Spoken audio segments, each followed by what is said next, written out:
To export stems in FL Studio 21, follow these simple steps. First, open your project in FL Studio 21. Click on the channel rack icon, which will bring up a window displaying all the channels in your project.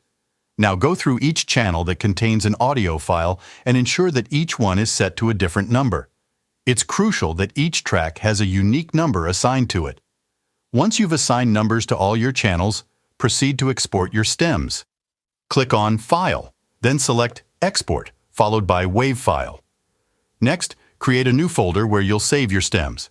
This step is essential for organization, so you know exactly where to find them later. Now, pay close attention to the export settings. Ensure that the format is set to WAV file with 24-bit stereo quality.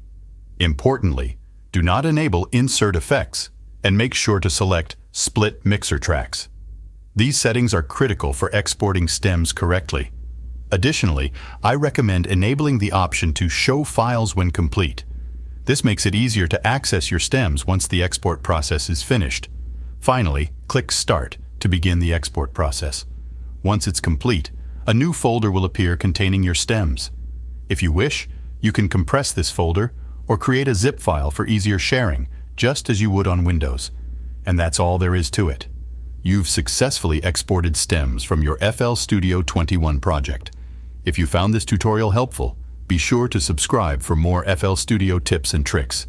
Thanks for watching.